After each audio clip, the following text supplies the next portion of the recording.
پر ہے جنہوں نے اس کو پروموٹ کیا.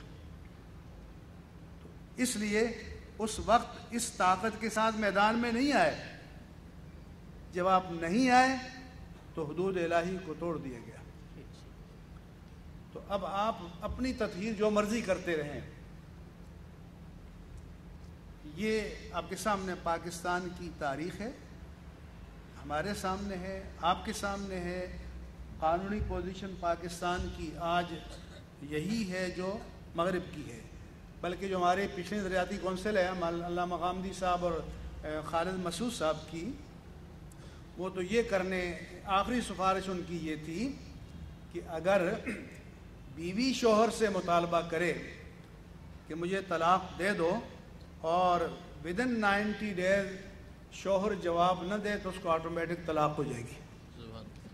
یہ امریکہ میں بھی نہیں ہے, یہ یورپ میں بھی نہیں ہے, یہ روئے زمین پر کہیں نہیں ہے جو وہ کرنے جا رہے تھے. کیونکہ امریکہ میں آپ پڑھتے ہیں یہ ڈایانا اور پرنس چارلز کا ہوا کہ ان کے ہاں جس کو تکلیف ہوگی وہ عدالت میں جائے گا, عدالت دوسرے فریق کو بلائے گی, عدالت پہلے سپریشن کرے گی اور 1 سال کا ریکانسلیشن کا ٹائم دے گی, اور 1 سال میں ریکانسلیشن نہ ہو سکا تو پھر اس کے بعد ڈیورس ہوگا. اور ہمارے ہاں یہ آٹومیٹک نظام وہ کرنے جا رہے تھے. اگر وہ ہو جاتی تو شاید کتنے ہی خاندان فارغ ہو چکے ہوتے.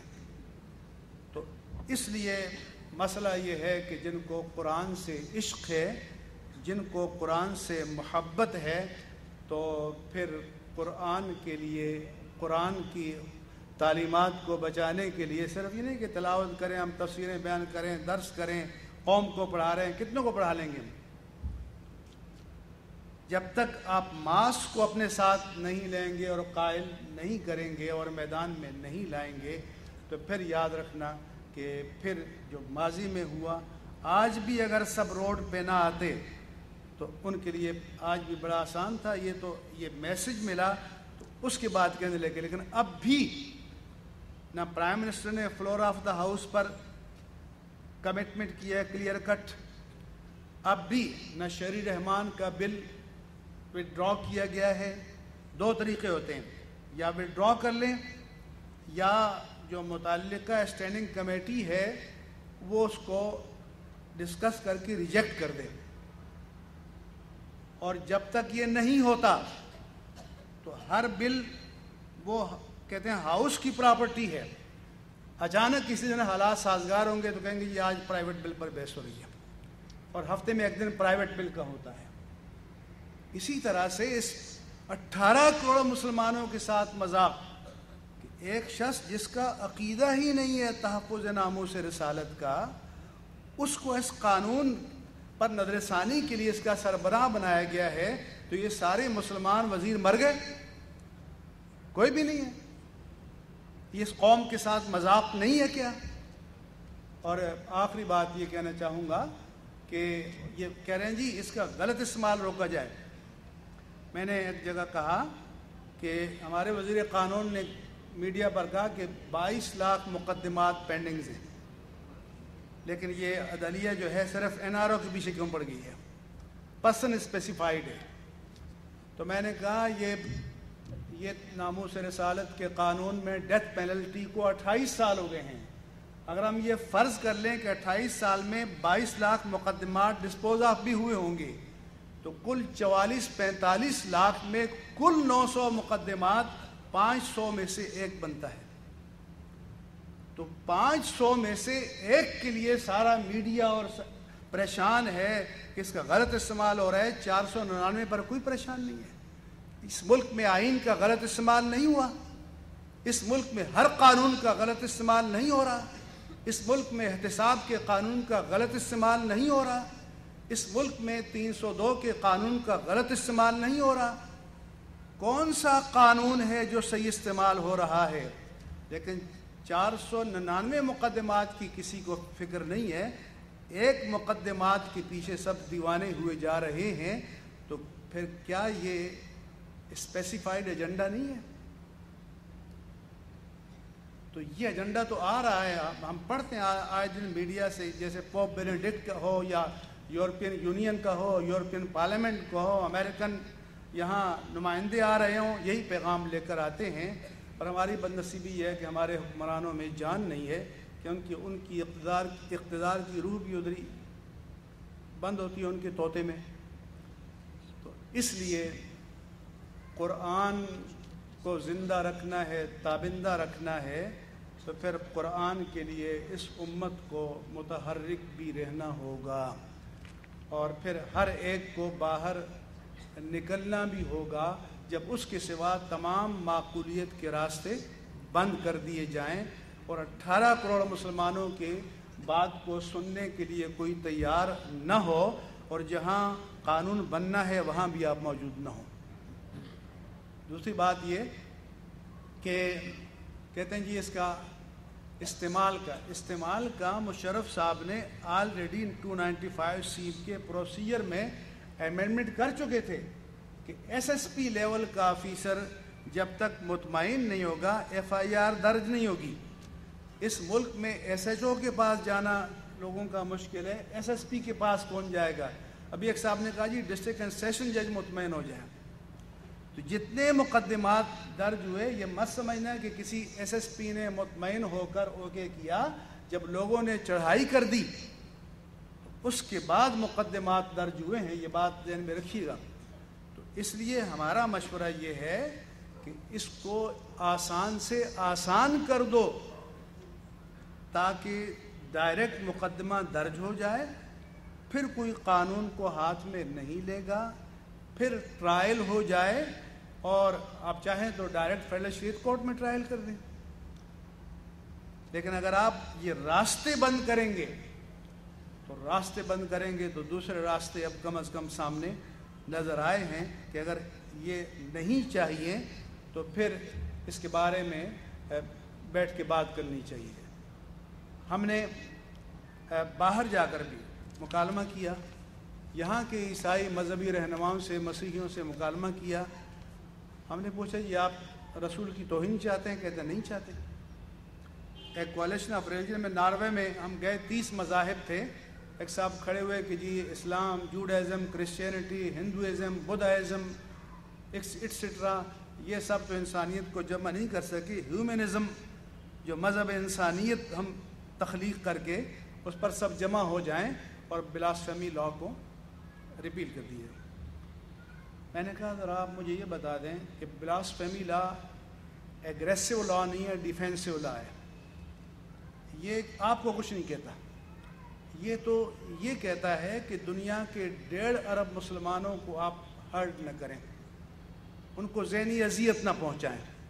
تو آپ مجھے بتائیں کہ آپ کے ہیومنزم میں، ہیومنیٹیرینزم میں، کسی ڈکشنری میں، چارٹر میں کہیں یہ آپ کا رائٹ لکھا ہوا ہے کہ آپ 1.5 ارب مسلمانوں کو اذیت دے سکتے ہیں؟ تو آپ کو کوئی ایک جسمانی اذیت پہنچائے تو اس کے لیے آپ ملکوں کو تاراج کر دیں، اور آپ 1.5 ارب مسلمانوں کو اذیت پہنچائیں ذہنی اور روحانی تو آپ آزاد پھرتے رہیں. تو اب اس کا جواب اس کے پاس نہیں تھا.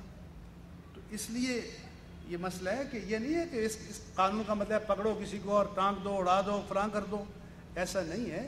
یہ اس لیے ہے، اور اس ملک میں اگر امن اور امان اور عافیت اور سلامتی کو قائم رکھنا ہے تو حکومت کو اور حکمرانوں کو اس بات کو سمجھنا چاہیے، اور نہیں رکھنا تو پھر آگے چل کر حالات کیسے ہوں گے. اور میں میڈیا کے دوستوں سے بھی کہنا چاہتا ہوں کہ آپ ریلیجس ریفارمر کا چھوڑ دیں، آپ نیوز چینل ہیں، آپ خبریں دیں، سب کام کریں، اس ملک کی باقی اصلاح کر دیں. باقی اصلاح ہوگی ہے ساری. یعنی سب بیٹھ کر اس نقطے پر بیٹھے ہوئے ہیں اور اس پر تبصرے کر رہے ہیں. تو اس کے لیے اگر کسی کو قرآن سے محبت ہے تو پھر قرآن اور صاحب قرآن کی ناموس کے لیے اسے جاگتے رہنا ہوگا اور میدان عمل میں آنا ہوگا. صرف درس کی مجالس کے انعقاد سے اگر یہ ہوتا تو پھر حدود لاز میں بھی تبدیلی نہ ہوتی. جتنی مجالس درس آپ نے گنی ہیں اس کو 100 سے ملٹیپلائی کر دیں، اس کو 1000 سے ملٹیپلائی کر دیں. اور ایسے وقت میں ہوئی ہے، میں نے مولانا فضل الرحمان صاحب سے کہا کہ جب 4-5 حضرات تھے تو اس وقت 73 کا آئین بنا اسلامی، جب چند افراد تھے تو قادیانیت کے ارتداد کی 7ویں آئینی ترمیم منظور ہوئی، اور جب 100 کے قریب پارلیمنٹیرین تھے مذہبی جماعتوں کے تو پھر حدود الہی کو پامال کیا گیا۔ تو اس لیے کمل ہے کہ کوالٹی کی بھی برت ہوتی ہے، صرف کوانٹٹی کافی نہیں ہوتی۔ تو اس کے لیے قرآن کی عظمت کو کہ قصیدے پڑھنے سے صرف کام نہیں چلے گا، قرآن کی عظمت اور صاحب قرآن کی عظمت کو میدان عمل میں آ کر منوانے سے کام چلے گا، قائم رکھنے سے کام چلے گا۔ ہم جو کچھ کر رہے ہیں آج کل، ہم صرف تعریف کرتے ہیں۔ تو میں نے کہا اس کی تو مثال ایسی ہے کہ ایک شخص بستر مرگ پر ہو اور ایک نسخہ شفا اور اکسیر اس کے سرانے ہو، آب حیات ہو، مریض بھی اس کی تعریف کرے اور اس کے تیماردار بھی تعریف کریں کہ ماشاءاللہ کیا نسخہ ہے، تو بتائیں کہ جب تک اس کڑوے گھونٹ کو مریض حلق سے نہیں اتارے گا اس کو شفا ملے گی؟ تو اس لیے اب زیادہ ہم وقت جو ہے اس کی تعریف پر گزار رہے ہیں۔ اصل کام اب اس کو اندر اتارنا ہے، وجود میں اتارنا ہے، اور اپنے وجود میں، اپنے قلب میں، اپنی روح میں، اپنے ذہن میں جذب کر کے عمل کے سانچے میں ڈھالنا ہے، اور پھر ناموس قرآن کے لیے، ناموس دین کے لیے، ناموس رسالت کے لیے میدان عمل میں ہر وقت سر بکف رہنا ہے۔ اگر ہم عظمت کو عملاً قائم رکھنا چاہتے ہیں، اور اگر ہم عظمت کو قصیدے پڑھ کے اکتفا کرنا چاہتے ہیں، تو وہ کہتے ہیں کہ ہیچ آفت نہ رسد گوشہ تنہائی را، اپنے گوشہ تنہائی میں جو آپ مرضی کرتے رہیں، آپ کو آ کر کوئی کچھ نہیں کہے گا۔ آپ 1,00,000 مجالس سے درس قائم کر دیں، اپنے بند کمرے میں بڑے بڑے اجتماع کر دیں، لیکن اگر آپ باطل کو چیلنج کرنے کی طاقت آپ کے پاس نہیں ہے، اس کے آگے سد راہ بننے کی طاقت آپ کے پاس نہیں ہے، تو پھر قصائد پر اکتفا کرنا پڑے گا، اور طاقت ہے تو پھر عملی تنفیذ اور اس کے ثمرات آپ کو نظر آئیں گے۔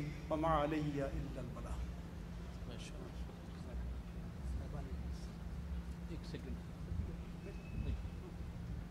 جزاک اللہ خیر کثیر۔ مفتی مریب الرحمان صاحب اپنے ارشادات سے ہمیں نواز رہے تھے، ہم کا شکریہ ادا کرتے ہیں کہ اپنے قیمتی وقت میں سے وہ وقت نکال کر تشریف لائے۔ صبح انہیں سفر کے لیے روانہ ہونا ہے، انہوں نے معذرت چاہی ہے۔ ہم دعا کرتے ہیں کہ اللہ تعالیٰ ان کے سفر کو مبارک کرے اور مزید ہمیں آئندہ ان سے استفادے کی توفیق عطا فرمائے۔ کچھ اعلانات ہیں، اس کے بعد نگران انجمن حافظ عاقب۔ اما بعد فاعوذ باللہ من الشیطان الرجیم، بسم اللہ الرحمن الرحیم۔